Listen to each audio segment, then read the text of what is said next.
amigos? Bienvenidos a Penalistas, trabajando por una justicia penal de calidad. Y en esta oportunidad tenemos la entrevista a la doctora Janet Tello Gilardi. Ella es jueza suprema de justicia de la República del Perú. La doctora nos hablará sobre la justicia y género, avances y retrocesos en torno a los derechos humanos de las mujeres. Doctora, bienvenida al programa. Muchas gracias por la invitación. Un saludo muy cordial a la audiencia que está conectada en estos momentos y un saludo especial para la presidenta, la doctora Elvia Barrios. Bien, doctora, ¿cuáles son las medidas, normas y políticas que desde nuestra institución, es decir, el Poder Judicial, se han producido y se están produciendo para avanzar en el cambio de patrones culturales que permitan a las mujeres y a los hombres transitar por un camino de igualdad de género e igualdad de oportunidades? Gracias por la pregunta. Son muchas las líneas de acción y de políticas que el Poder Judicial ha implementado desde antes de la pandemia y reforzadas durante la pandemia.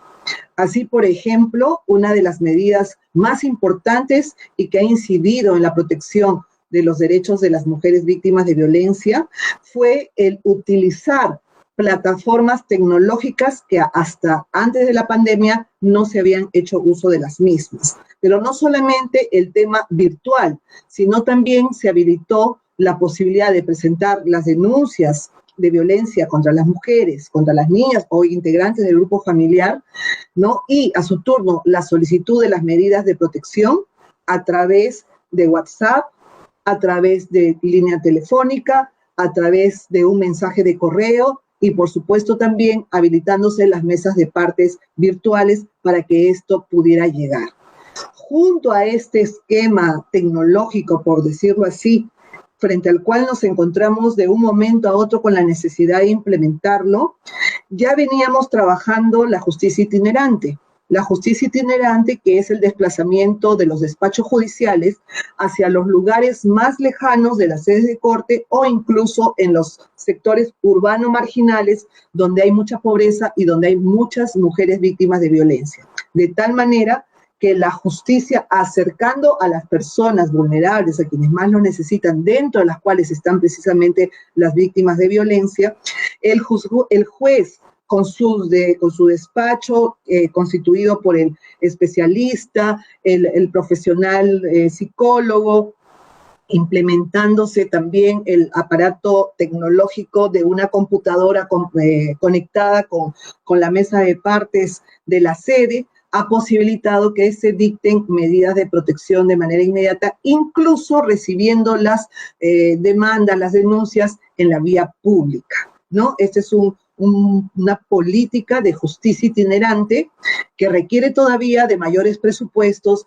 que requiere todavía de una mirada más profunda desde el Congreso de la República, por ejemplo, para que se convierta en ley. El Poder Judicial ha ido implementando. Y para cerrar esta parte de la pregunta, fíjense, solamente en el año 2020 y los juzgados de módulos hemos dictado más de 90,000 medidas de protección. Es decir, medidas que están garantizando los derechos de las mujeres víctimas. ¿Qué se está haciendo desde los distintos órganos jurisdiccionales en materia de promoción y ejercicio de los derechos de las mujeres, especialmente en los que se refieren a la toma de decisiones sobre su sexualidad y reproducción humana, como también sobre el derecho a una vida libre de violencia? Es muy interesante conocer que desde los órganos jurisdiccionales y también desde las comisiones que tenemos formadas en la Corte Suprema, como es la Comisión de Justicia de Género, como es la Comisión de Acceso a la Justicia de Personas Vulnerables, llevamos a cabo una gama de actividades precisamente de promoción de los derechos fundamentales de las personas vulnerables, como digo, entre las cuales están las mujeres víctimas o las personas víctimas de violencia, que se dictan a través de charlas de capacitación, de sensibilización, de la realización de ferias de justicia que son lideradas por los jueces y las juezas, que llevaban el trabajo por una cultura jurídica para que las personas conozcan cuáles son sus derechos, cuáles son los mecanismos para hacerlos valer en caso de que estos sean vulnerados, saliendo también una vez más desde los despachos hacia a los espacios públicos, en donde prácticamente una identificación de la problemática que atraviesa nuestra sociedad en el tema de violencia muy fuerte, que podemos volver sobre ese punto, ¿no? De indicarles con cartillas, con folletos, en qué consiste precisamente el trabajar por una cultura de paz, una cultura de derechos humanos. Y fíjense que incluso en épocas de pandemia, estas ferias de justicia, las cuales les denominamos Yapanchipa Justicia, la hemos podido realizar a través de las plataformas virtuales de manera simultánea. Esto es muy importante que se sepa, de manera simultánea con todas las cortes superiores de justicia de nuestro país, con las 34 cortes. Y hemos tenido esta posibilidad de acercarnos a la población, incluso con citas por parte de la población en general, que eran absueltas por las personas indicadas, ya que también convocamos a los otros sectores, tanto públicos como privados, que tienen como mira también la protección de los derechos humanos de las personas. Quisiera centrarme en que señalamos que las mujeres son poblaciones vulnerables, los niños, las niñas víctimas de violencia, porque desde el punto de vista del acceso a la justicia, históricamente, tradicionalmente han estado sufriendo de la marginación y la discriminación que una sociedad, lamentablemente como la peruana, por ser tan conservadora, durante muchísimos años las colocó en una situación de imposibilidad de acceder a la justicia en condiciones de igualdad. Y hacia esos aspectos nosotras y nosotros apuntamos, a revertir esa situación. ¿Por qué la violencia de género es una violación de los derechos humanos? Desde el punto de vista del impacto del COVID, ¿no? El impacto del COVID a todas y a todos nos afecta, pero las mujeres en especial han sentido este impacto de manera diferenciada. Por un lado, tenemos el hecho de los cuidados a los que estoy haciendo referencia. Los cuidados recaen sobre los hombres de las mujeres. Y por supuesto que todas quienes hacemos labores de cuidado lo hacemos con el cariño más grande hacia nuestro familiar o hacia la persona a quien tengamos que atender. De 91,000 personas en el sector salud, el 91% son mujeres, ¿no? Están atendiendo. En los hogares, las mujeres han tenido que dejar de trabajar muchas veces para poder atender al familiar enfermo dentro del hogar. Las niñas, a su turno, han tenido que dejar de estudiar para poder ayudar en casa, para que a su turno las mujeres mayores puedan, o sea, es como una cadena. Entonces, todos los avances que hemos tenido, desde lo social, en lo jurídico, realmente es muy, muy complicado creo que enfrentarnos con retrocesos en estos planos. Incluso desde el punto de vista laboral, hay un estudio que hace poco revisé, que se señalaba que en temas del mercado laboral para las mujeres, hemos con la pandemia retrocedido en 20 años de conquistas, ¿no? De paso a paso en el mercado laboral. Por lo tanto, tenemos un impacto diferenciado que va desde el punto de vista, desde lo económico, desde lo social, hasta lo que han pasado las mujeres y las niñas dentro de los hogares, ¿no? Y ya voy a ir llegando a la respuesta a la segunda pregunta, porque tenemos confinadas a las personas dentro del hogar. Y si estamos frente a un hogar violento, entonces quiere decir que durante la pandemia que estamos viviendo, en cuarentena y aún ahora, tenemos a las familias violentas dentro de las cuales están las mujeres, las niñas y el agresor. El agresor que comete hechos de violencia física, psicológica, y sexual, ¿no? El Ministerio de la Mujer señalaba que el año pasado han sido 250.000 llamadas por denuncias de violencia, ¿no? En todo el ámbito de las formas de estas manifestaciones extremas de violencia. Tenemos 4 niñas menores de 14 años, madres, dando a luz cada día, diariamente en nuestro país. Imaginémonos que en estos casos hay violencia sexual porque estamos hablando de menores de 14 años. Tenemos mujeres asesinadas por alguien de su entorno, la pareja afectiva o expareja. 132 mujeres asesinadas a manos de alguien de su entorno afectivo. 450 mujeres desaparecidas, mujeres y niñas, adolescentes desaparecidas en febrero de este año 2021. Entonces, pensemos en una mujer violentada, sea físicamente, sea sexualmente, sea víctima de trata. Imaginemos entonces que todos los derechos humanos fundamentales que esta persona tiene por ser persona, ¿no? Inherente a su dignidad de ser humano, son vulnerados porque con la violencia no lo puede ejercer, no los puede disfrutar, no los puede gozar. Todos estos derechos son limitados. Entonces, ¿por qué decimos que la violencia es vulneración de los derechos humanos fundamentales? Porque la violencia ataca derechos humanos fundamentales e impide, repito, que la persona pueda disfrutarlos, pueda gozarlos.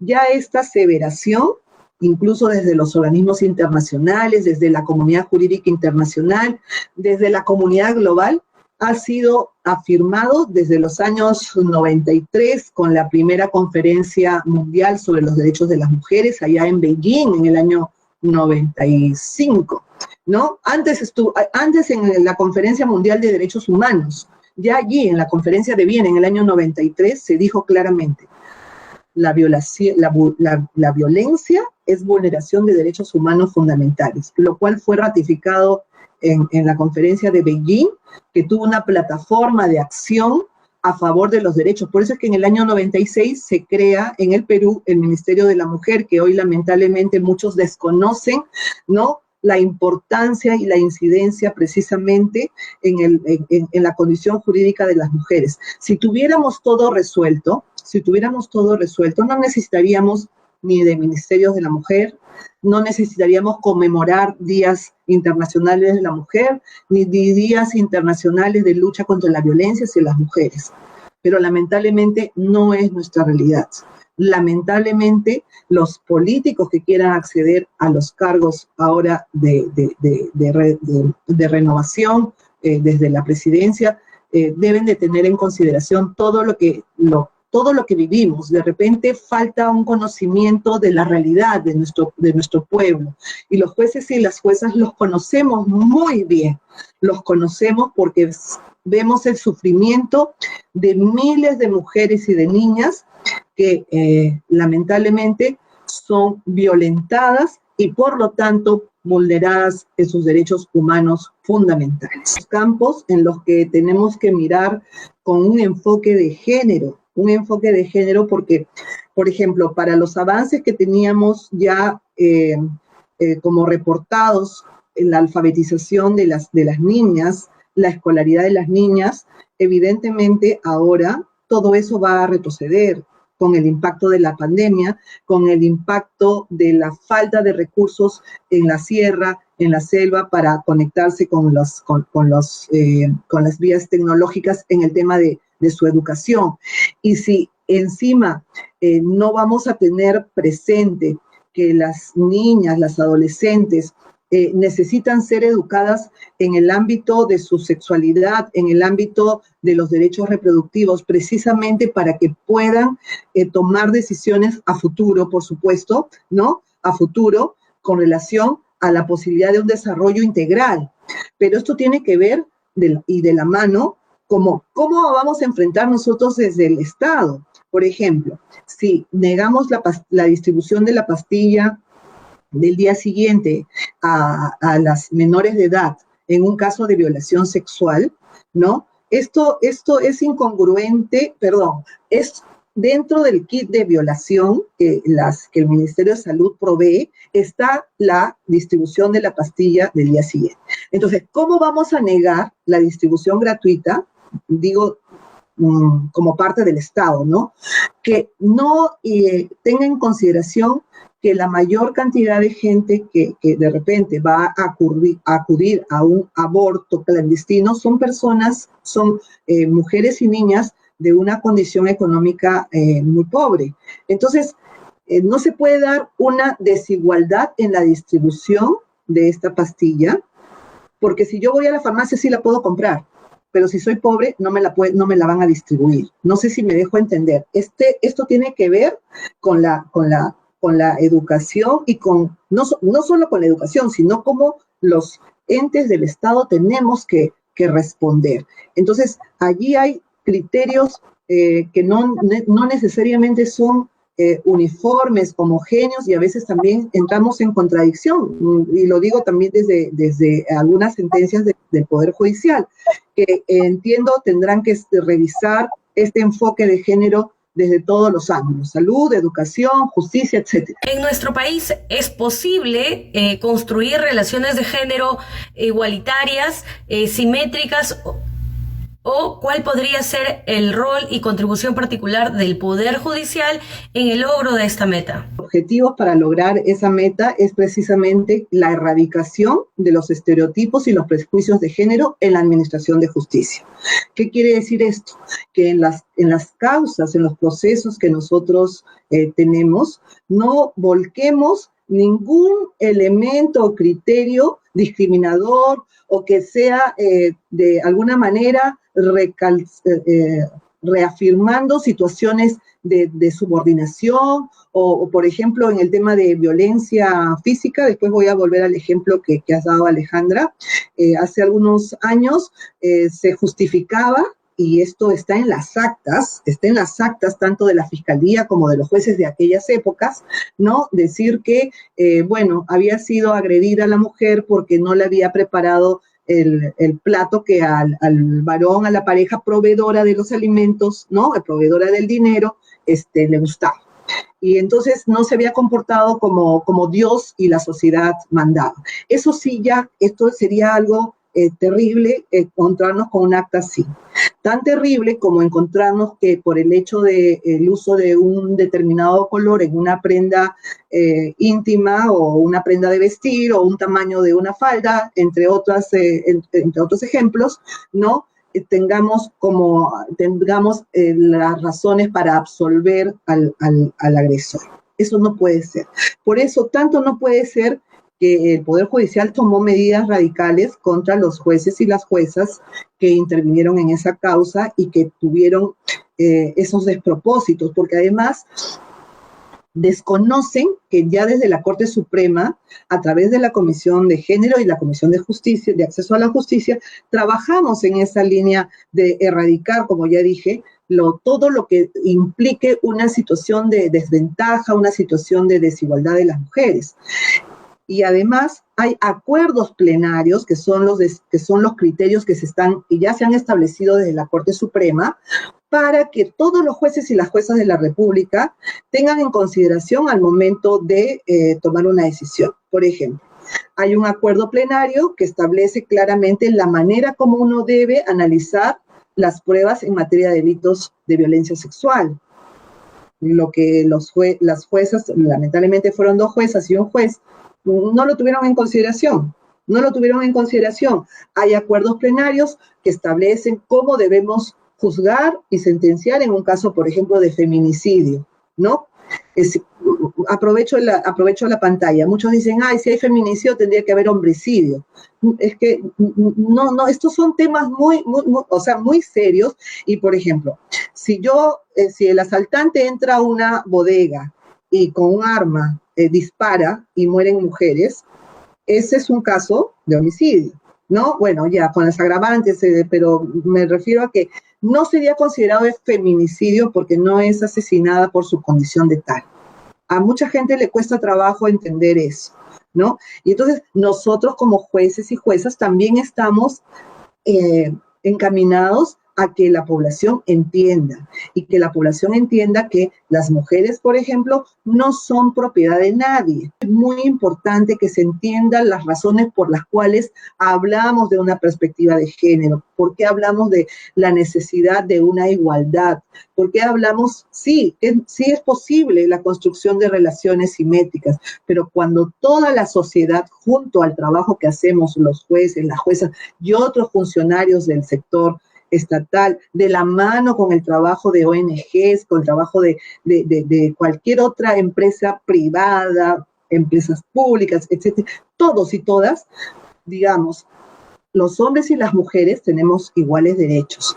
Y como tenemos iguales derechos, yo no puedo considerar acá a mi pareja de mi propiedad. No puedo matarla porque decidió irse con otro, porque esa mujer tiene un derecho a su libertad, tiene un derecho a tomar sus decisiones de manera autónoma, tiene un derecho a ejercer su propio autocontrol de su cuerpo, de sus derechos sexuales, sus derechos reproductivos. Yo no la puedo forzar. Así sea dentro del matrimonio, voy a tener por la fuerza un hijo. No. Entonces, atando también a la pregunta anterior, veamos cómo todos los derechos humanos fundamentales son afectados ante una situación de violencia. ¿Y qué digo si es que hay una muerte de por medio, no? Más claro no puede ser que todos los derechos humanos fundamentales le fueron negados a la persona. Ni el Estado tiene derecho a quitarle la vida a nadie. Tenemos casos específicos en caso de traición a la patria y en guerra. El único supuesto.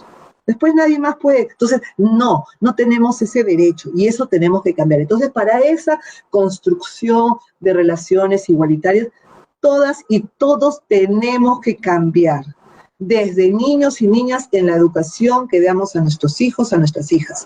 Y, ojo, que muchas mujeres estamos, y me incluyo, estamos socializadas en un mundo conservador, en un mundo donde ha imperado el sexismo, donde ha imperado la homofobia, la transfobia, pero tenemos que cambiar.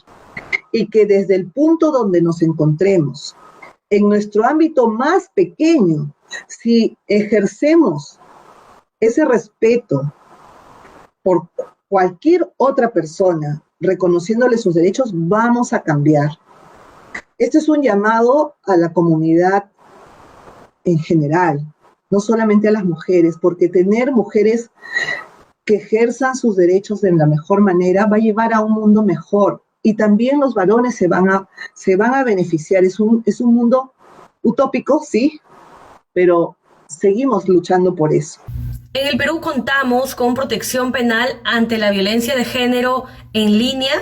Ahora sistemas de alcance virtual que las personas pueden hacer uso.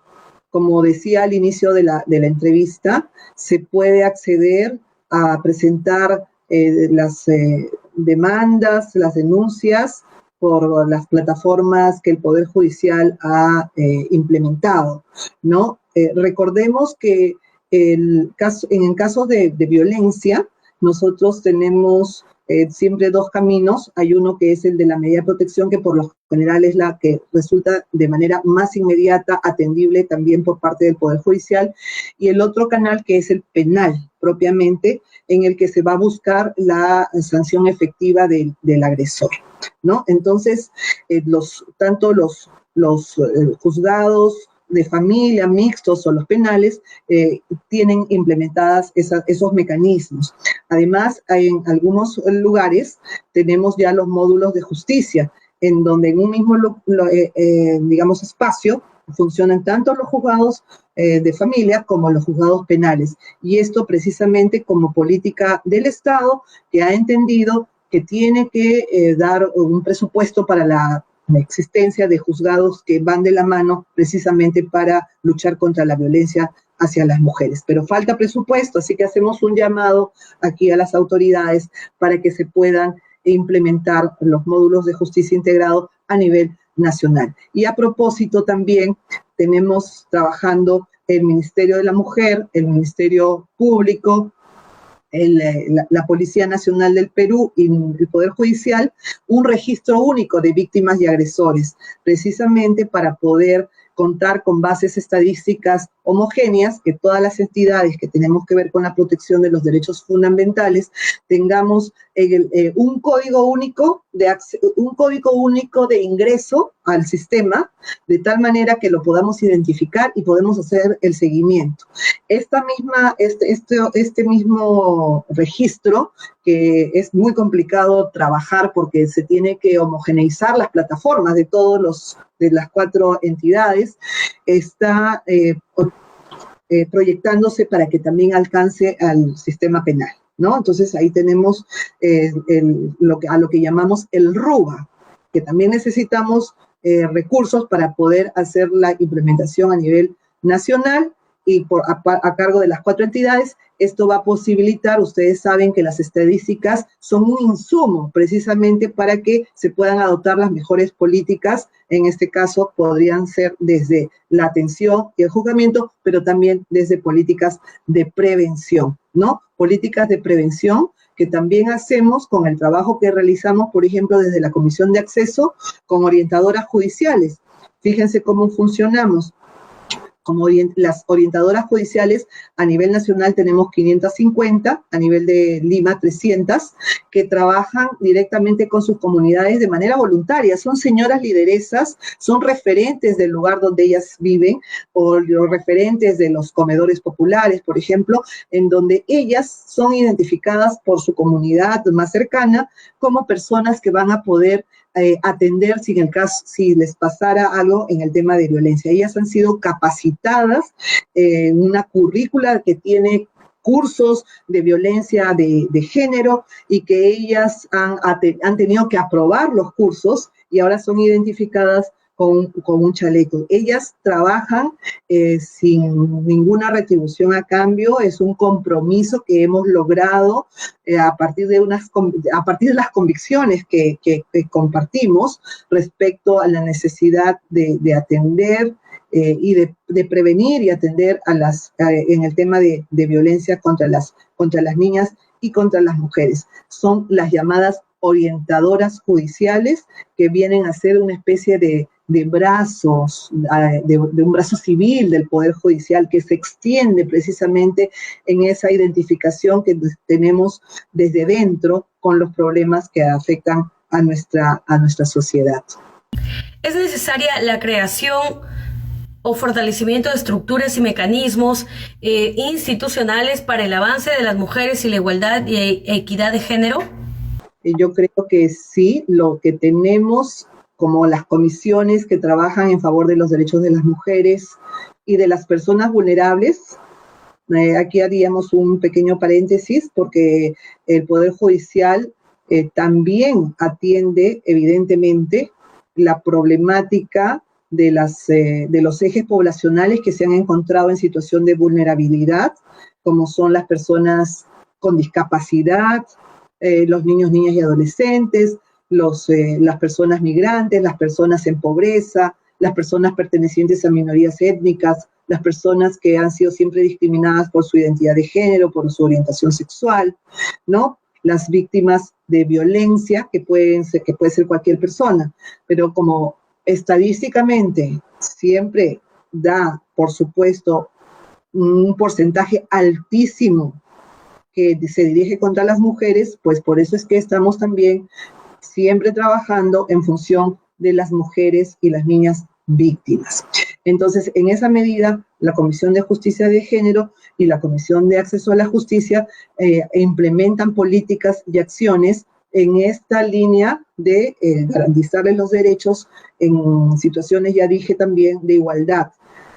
Estas comisiones han sido formadas desde la Corte Suprema y deben ser reforzadas en todo sentido y cada vez más tienen su extensión a lo largo del país. Esto quiere decir que en cada Corte Superior de Justicia también hay comisiones distritales de género y las comisiones distritales de acceso a la justicia. Los presidentes de Corte tienen que darle la importancia que estas comisiones tienen, porque todo eso va a llevar a que precisamente el Poder Judicial se convierta en un instrumento en sí mismo de combate contra esas desigualdades sociales de las cuales estamos hablando a lo largo de esta entrevista. Además de eso, Es muy importante considerar que por primera vez en la historia republicana, 200 años, bicentenario de la independencia, por primera vez tenemos a una presidenta mujer a la cabeza de nuestra institución. Y eso también nos lleva a una gran satisfacción, sobre todo a aquellas personas que consideramos que la igualdad se nos ha sido negada, en especial en los espacios de decisiones. No está muy lejos escuchar todavía decir a algunos de los colegas que nunca iban a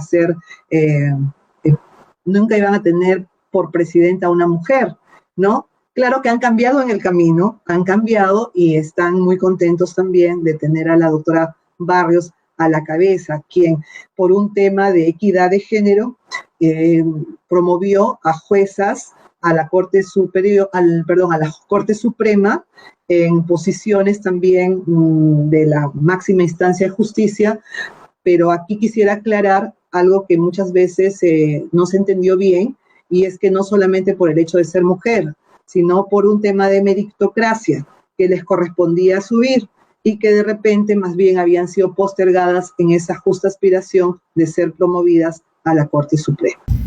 ¿Cuán fructífero ha sido la producción de la normativa legal para eliminar las formas de discriminación y poder avanzar hacia la protección de los derechos de las mujeres? Lo que tenemos es un marco jurídico bastante amplio, ¿no? Desde las convenciones, la convención, la CEDAW, por su sigla en inglés, que es la convención que lucha contra todo tipo de discriminación contra las mujeres, que es violación de los derechos humanos fundamentales también.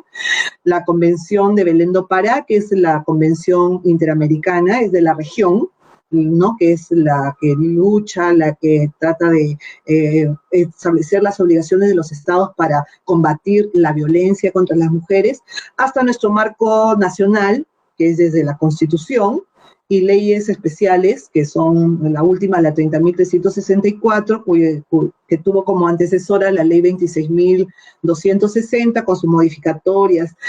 Hacia los años 90 se dicta esta ley, esta importantísima ley, también a consecuencia de las modificaciones que nos traen las conferencias mundiales como la de Beijing.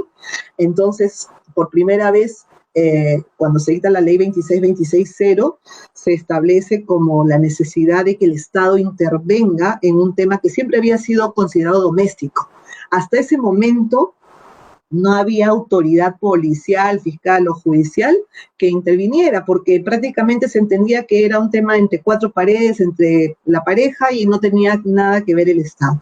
Entonces, esta ley es muy importante, es la que marca un hito histórico en nuestro país, porque a partir de ese momento se coloca la violencia contra la familia, la violencia contra la mujer en la agenda política, en la agenda pública, ¿no? Se extrae el tema doméstico hacia el interés del Estado y la sociedad, porque esto no se produzca más. Desde ese momento hasta la fecha todo ha cambiado muchísimo desde el punto de vista jurídico.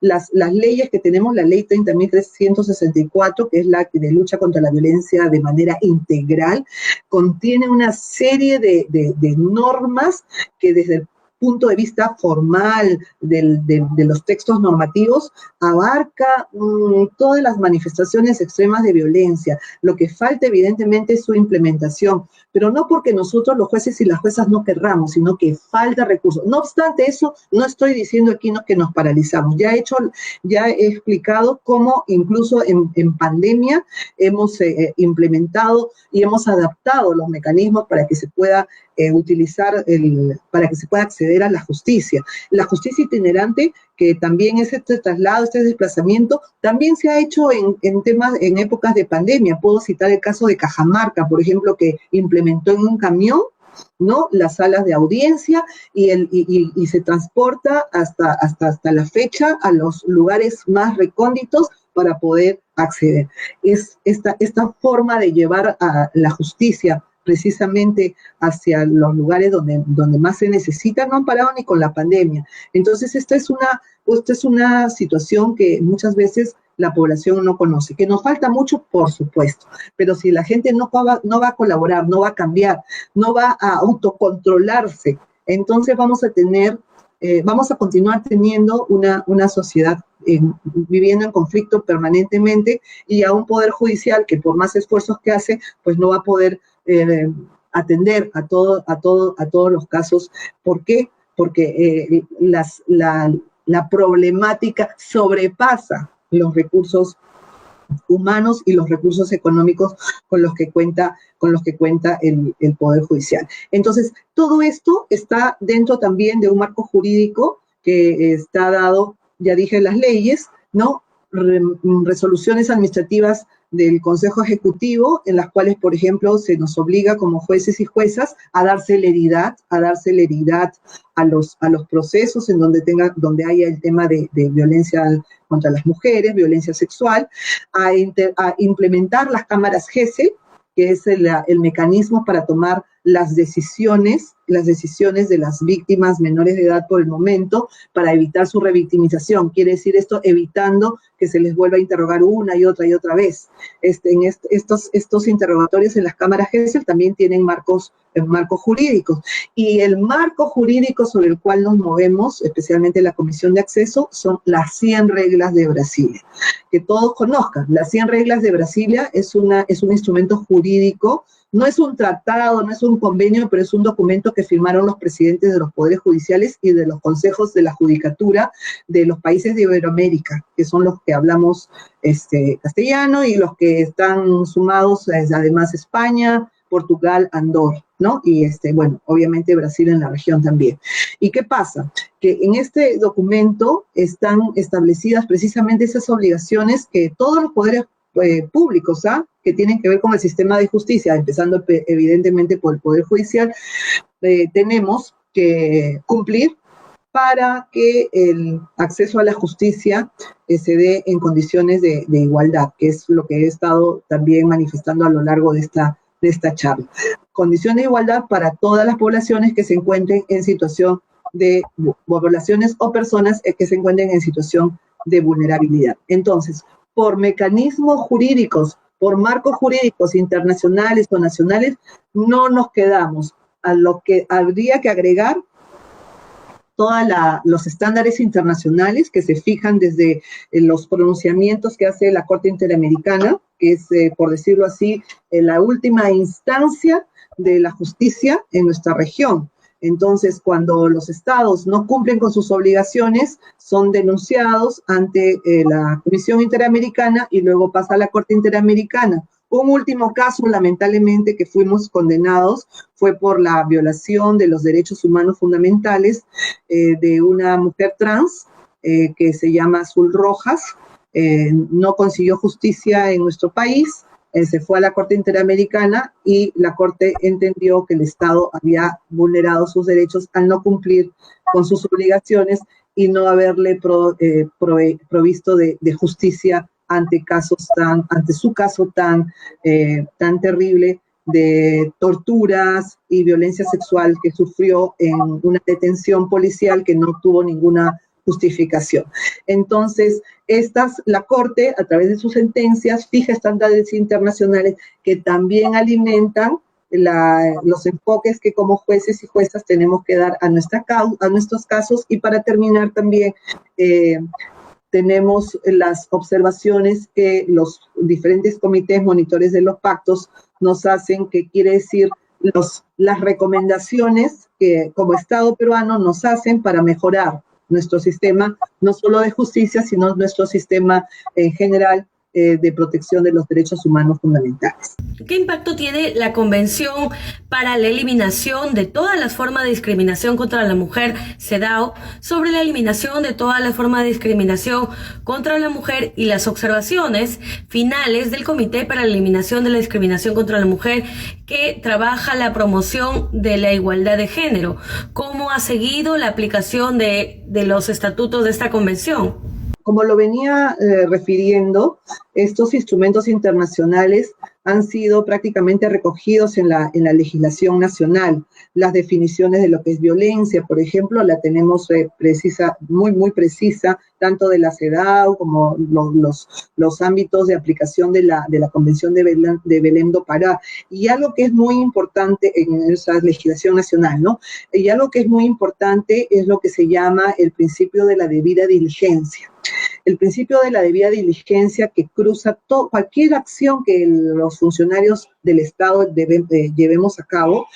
Para los jueces podríamos situarlo en el deber de agotar, de asumir todas las medidas necesarias para que los procesos de juzgamiento, investigación, juzgamiento y sanción sean precisamente con la mirada puesta en no dejar un solo hecho en la impunidad, porque la impunidad es una forma de alimentar, es la espiral de violencia. Si yo cometo un hecho de violencia y no me pasa nada, entonces quien me está mirando o yo misma puedo continuar en esa conducta porque no sucedió absolutamente nada que me la haga cambiar.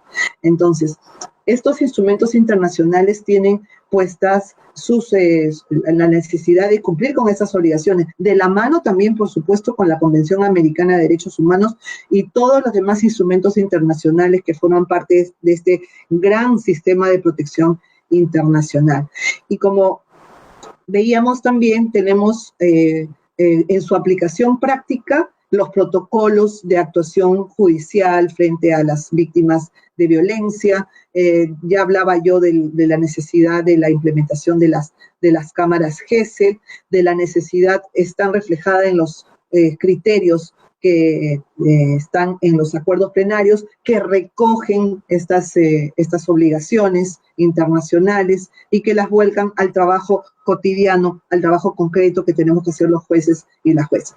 Esto quiere decir que hoy en día los jueces y las juezas tenemos esta obligación de garantizar los derechos humanos fundamentales, porque si no actuamos con el principio de la debida diligencia, por más que se trate de un caso, entre comillas, que solo podría interesar a una mujer individualizada, esto puede acarrear la responsabilidad internacional del Estado.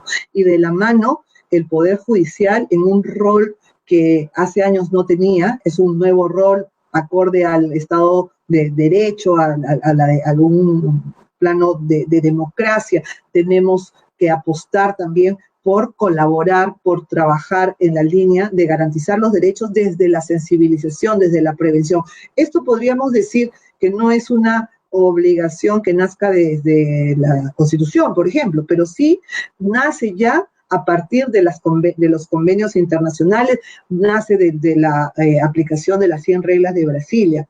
Como digo, es un nuevo rol. El juez y la jueza en este rol de garantizar como agente de cambio, un agente de cambio que ojo, no quiere decir que el juez va a fallar en todos los casos a favor de las personas que aparecen como víctimas. Evidentemente se tiene que revisar la causa, pero lo que no va a suceder nunca más es que se tengan que, para resolver, llevar al caso prejuicios o estereotipos de género. Eso es lo que no puede suceder, ¿ya? Entonces, por favor, también la comunidad, la población que sepa, no quiere decir que si yo hablo a favor de los derechos de las mujeres, quiere decir que en todos los casos yo voy a resolver a favor de las mujeres. No quiere decir eso.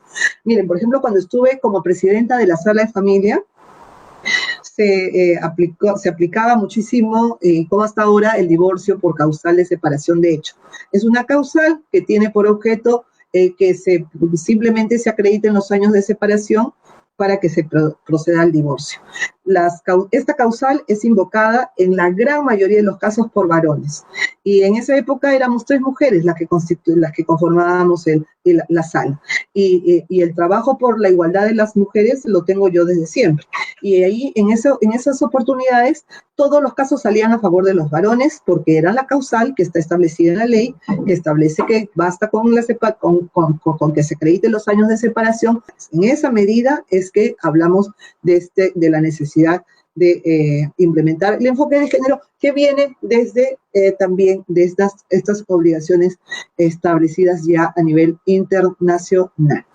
¿Cuáles han sido los principales logros en el ámbito legislativo y de formulación de políticas para la promoción de la igualdad de género y el empoderamiento de la mujer en la última década? Imaginemos que hasta el Código Civil anterior, por ejemplo, las mujeres para poder trabajar necesitaban la autorización del esposo, ¿no? Entonces, con el cambio de la normativa civil, esto ya no es necesario.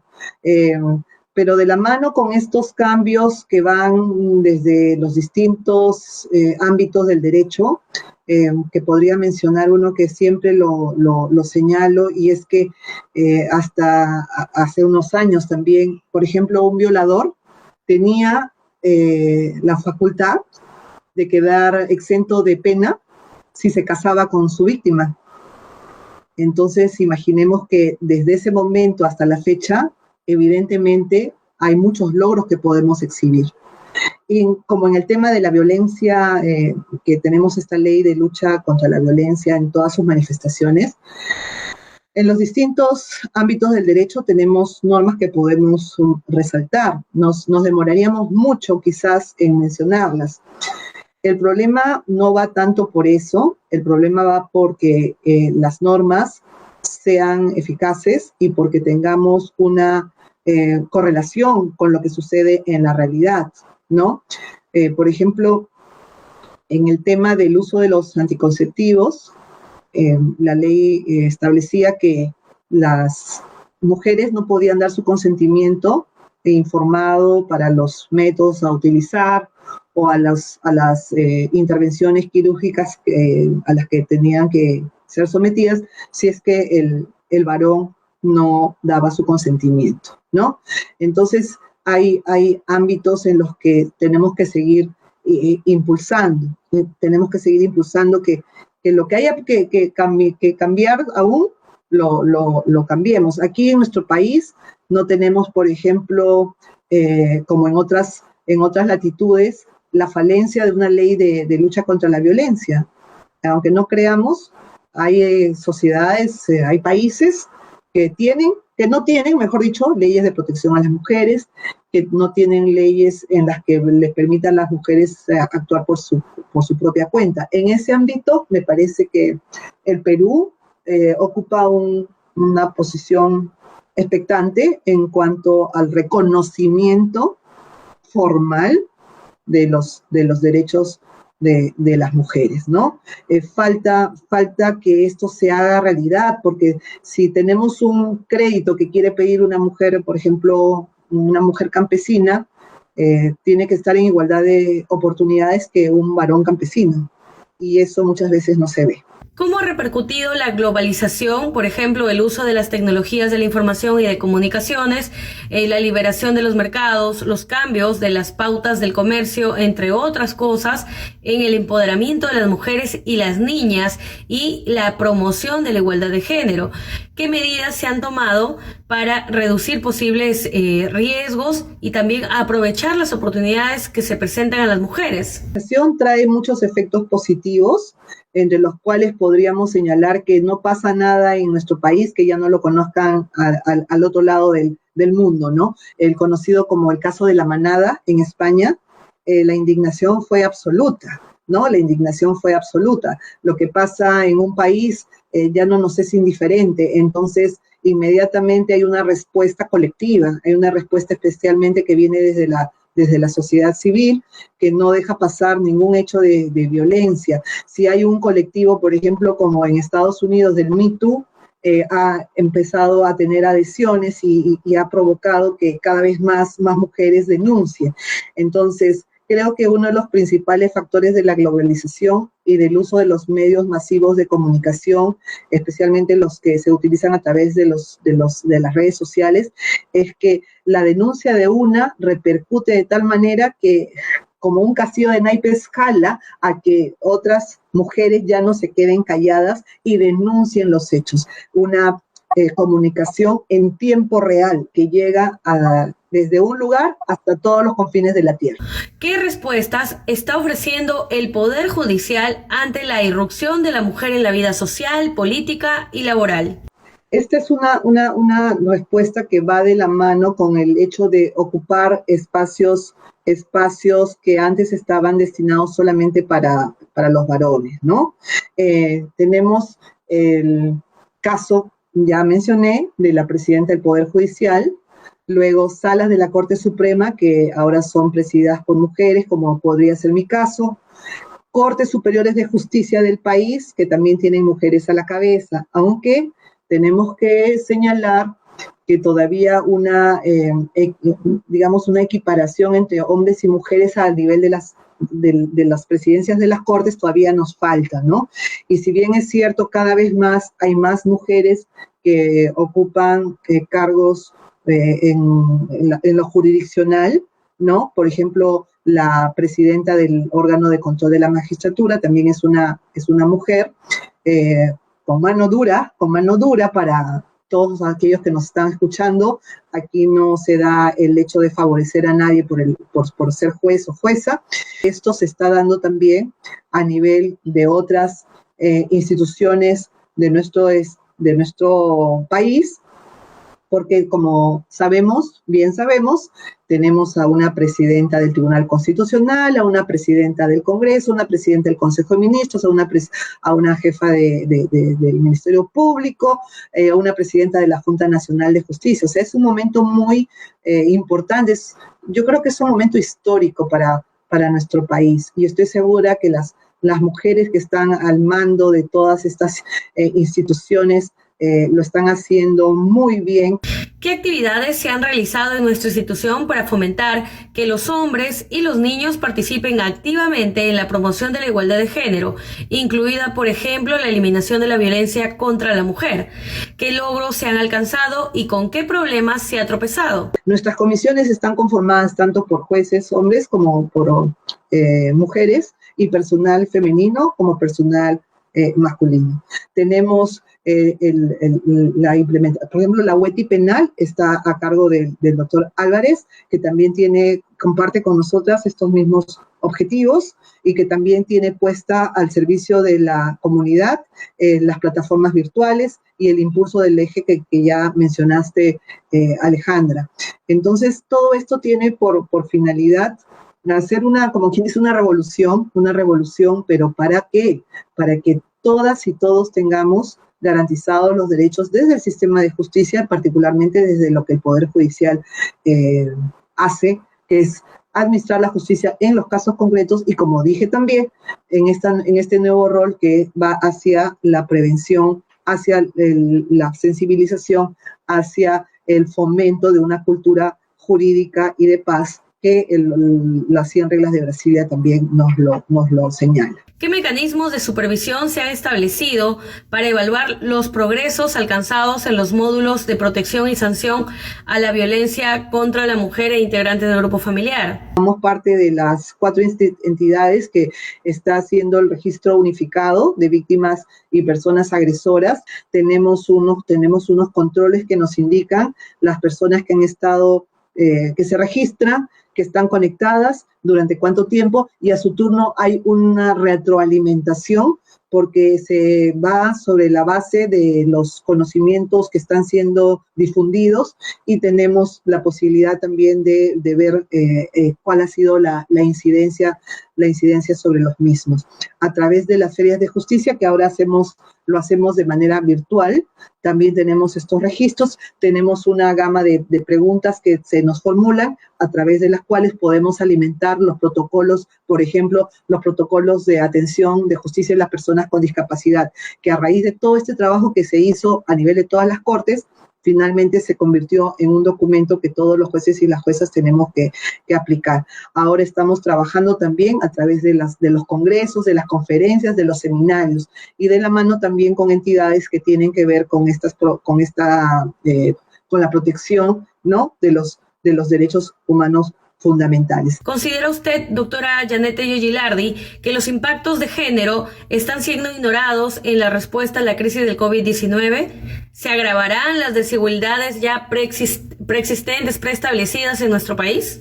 En el tema económico, que ha implicado que mujeres que tenían trabajos informales no hayan podido continuar con ellos, o las que tenían formales también los han perdido.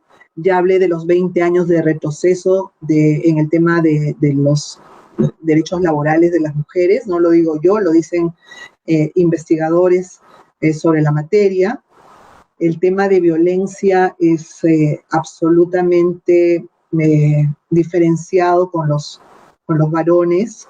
No decimos que no haya, no decimos eso, decimos que el porcentaje mayoritario en el que las víctimas son mujeres y niñas son las mujeres. Las estadísticas señalan que esto es así.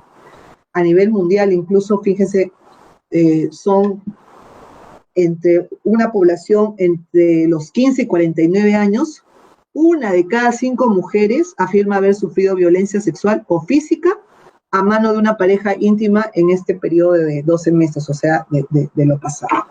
Y así estamos igual aquí en nuestro país, ¿no? Las últimas cifras decían 16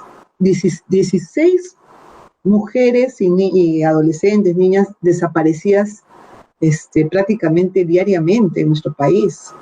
Y están afectadas por temas de COVID, de todas, o sea, el impacto de la pandemia, ¿no? No estoy diciendo solamente que hayan sido infectadas, sino el impacto de los efectos. ¿Por qué? Porque los vemos claramente por donde podamos evidenciar la labor de la mujer, sea en el espacio familiar o en el espacio laboral. Como madre, imaginen que tiene que estar trabajando por una madre trabajadora que haga teletrabajo y tenga 2 o 3 niños en edad escolar. Ojalá los padres estén escuchando y, como decimos, me equivoqué y me digan, no, doctora, la mayoría de hombres hacemos lo que usted señala, no es como usted dice. Ojalá fuese así, pero tenemos a una mujer, madre, trabajadora, que tiene que encargarse de sus hijos, de la educación de sus hijos, porque o es la que más paciencia tiene, o sea, son los roles que nos han dado, ¿no? Entonces, el hombre que a veces va y también hace parte de este trabajo dice, no, es que yo sí la ayudo. No, es que no es ayudar, no es que le colaboro, es asumir los roles al interior de la casa de manera igualitaria, para que precisamente esos impactos del COVID no sean tan notorios ni tan nefastos en el tema de las mujeres. Finalmente, doctora, sus palabras de despedida y conclusiones. Nuevamente, muchas gracias por la oportunidad que he tenido de dirigirme a un público, a un auditorio que seguramente es muy extenso y ávido de conocer cuáles son los avances que tenemos en el Poder Judicial, y de hecho también, y aquí estamos con las puertas abiertas para recabar las sugerencias, las críticas constructivas, en apuestas por los cambios que necesitamos, porque definitivamente, y de hecho, hay mucho por continuar haciendo, desde las decisiones judiciales hasta el trabajo en el cual nos encontramos realizando desde las comisiones de justicia que están impulsadas desde la Corte Suprema de Justicia también, ¿no? Entonces, en esa medida, yo quisiera terminar mi intervención reafirmando este compromiso que va de la mano con una vocación de servicio que tenemos los jueces y las juezas en nuestro país, por una justicia con igualdad, por una justicia sin discriminación, por una justicia que atienda la defensa de los derechos humanos de las personas que más lo necesitan. Muchísimas gracias.